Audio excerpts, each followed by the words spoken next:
You're sick of wanting to stop eating junk food or to stop impulse buying, and it lasts for a week, but before you know it, you're back into your old habits. Psychologists tells us that there's two parts of our brain. There is the logical, rational side of our brain, and there is the emotional, sensitive part of our brain. There's a book called The Happiness Hypothesis that gives an analogy that we'll be using throughout this video. Author Jonathan Haidt talks about how you can explain these systems, the emotional and the rational part of our brain, as a rider on top of an elephant. In another book called Switch, How to Change When Change is Hard, authors Dan and Cheap Heath provide a third context, which is the path. All right, so let's take a look at this picture and just hang on with me while I elaborate on this analogy. As you can see, the elephant is a lot bigger than the rider. So even if the rider were to say, we're gonna go right, and would turn the reins towards the right, if the elephant wanted to go left, it ultimately has the most power, and so to the left they're going. This is a big part of why it may be so hard to adopt habits. Our rational brain could be totally on board and create the direction, but unless the emotional side of our brain is on board as well, it's simply not gonna happen. Okay, so now let's figure out how to hack each part of our brain and our environment. So the rider, our rational part of our brain. We wanna be healthier, have a banging bod, or stop smoking. We are capable of doing these things if we know how. Just like the rider needs clear instructions if he's gonna be able to instruct the elephant on where to go, the rational part of our brain needs to be told exactly what needs to be done. Most of us go into trying to develop new habits by saying things like, I wanna start eating healthier, or I'm gonna start exercising. There's no clear instructions.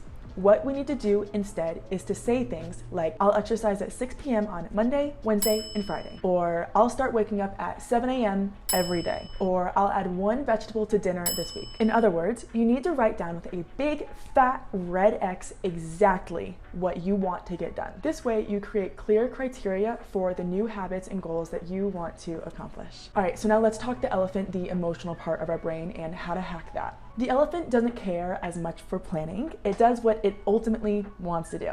So what we need to do is provide the emotional part of our brain, the amygdala, with enough motivation to do the habit as well. Here are 6 practical strategies for hacking that emotional part of your brain.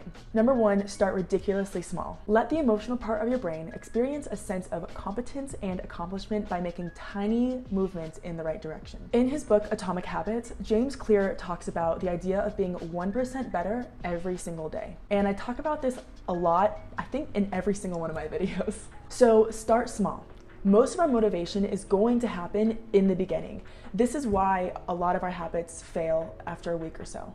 Because we're super motivated in the beginning. We go to the gym 7 days a week for 2 hours a day, or we quit smoking cold turkey.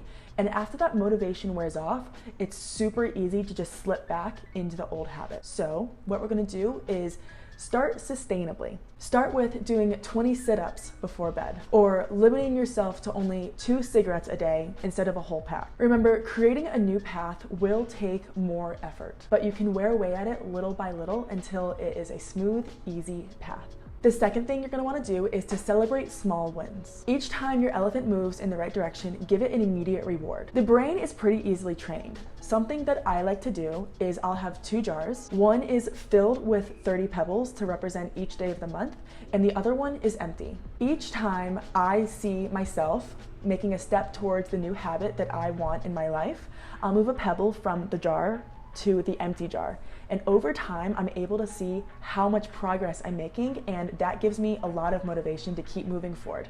Get that emotional part of your brain hooked on your progress by measuring how many days you've gone by completing your habit. The third thing you're gonna wanna do is to habit stack. Take advantage of your current habits by tying in your new ones. For example, if you're already consistently going to the gym, while you're on the treadmill, listen to an audiobook if your goal is to start reading more. Another example is right after you pour your coffee, meditate for 1 minute. If your goal is to be doing more skincare, right after you brush your teeth, put your retinol on. The fourth thing is to trick yourself. To go back to our analogy, you're gonna make a facade path. So when your automatic impulse is to take the easy way, you have this facade path to trick your brain. For example, if your first impulse in the morning is to grab your phone and start scrolling on social media, start keeping your phone in the kitchen, get an alarm clock, you can get one for like $5 on Amazon, and keep a book on your nightstand instead where you usually keep your phone. That way you're reminded that you don't want to be on your phone as much in the morning. And the fifth thing is to focus more on the process and less on the goals.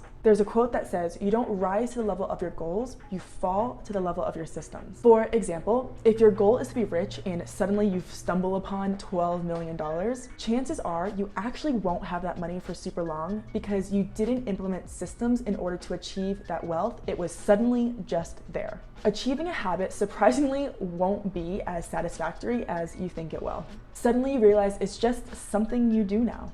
What matters is how you got there, all the little tiny steps and the dedication that you took to implement this new habit into your life. And another reason is that when all of your hard work is focused on one particular goal, what's there afterwards to push you even more forward?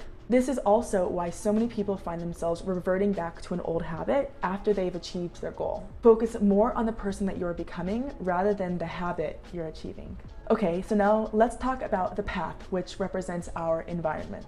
To make it as easy as possible for both your logical and your emotional brain to be on board with this new habit, do these 3 things. 1, make the desired path as easy as possible. Ask yourself how you can alter your environment to make your habit as effortless as possible. You want that emotional part of your brain to stick to your new path by default. For example, if you want to read more books, keep a great book right next to your living room couch. The second thing is to make the undesired path as hard as possible. You're going to want to stray off course onto alternative paths, i.e. your old habits, along the way, especially if they contain some sort of immediate gratification. To avoid this, you need to make these roads as unappealing as possible. So, for example, if you're inclined to get home and watch TV for hours after you get home from work, but you no longer want to do that and you want to start reading instead, start keeping your TV remotes in an entirely separate room and keep books where you usually keep your remotes. This is actually what my boyfriend and I do. It has to do with activation energy. We're more likely to do something if it's super easy and accessible, and less likely to do it if it's not so automatic and we have to think about it. And the third thing to keep in mind is the rules of the jungle. Each time you reuse a pathway, your brain takes note. Like we talked about in the beginning, the path soon becomes wider and clearer and easier to walk on. If you do the same thing for so long, suddenly you can do it without even having to think about it. Kind of like the way sometimes when you drive home from work, you realize that you hadn't been paying attention all along, but you're still on the right road. This autopilot mode is a brilliant mechanism that our brain utilizes in order to save up space in our brain. It takes over some of the simple, repetitive tasks that we do every day in order to make room for some of the more important tasks. This is how new habits are formed. They start as really tiny, simple pathways in our brain and gradually become bigger and wider as we continue to do our habit more and more, until eventually they're automated. This is another reason why some of our habits are so hard to break. Our subconscious mind is so happy to just trundle along the same path without even asking our conscious brain if that's the path that we want to be going along. Another reason habits are virtually impossible to break is because these neural pathways are physical structures in our brain. Even if we don't use these pathways for a really long time, it still exists. It may slowly become overgrown, but it never disappears altogether. This is why we're more likely to slip back into old habits when we're either drunk or under the influence of drugs. Kind of like that I only want a cigarette when I'm drunk kind of thing. So the only way to convince ourselves to not take our old path is to create a new, more enticing path right next to it. So rather than trying to quit drinking alcohol at night, try drinking something a little better, like tea. Depending on the complexity of the behavior, it can take anywhere from 21 to 90 days to turn a behavior into a habit. But remember, slow and steady. Just 1% every day, and soon enough, the compound effect will start to take place. So that was a lot to cover. Habits are something that really intrigue me. I love learning how we can hack our brain to be more of the person that we want to become. So I've done a lot of research on habits, and all of these things that I've talked about in this video are things that I've implemented into my own life to develop the habits that I have now. If you're still watching this video, please like it and subscribe to my channel for more videos like this. I'm starting to push out more content and I'm really excited about it. I really, really appreciate you watching this, and I hope you have the most incredible day. Bye.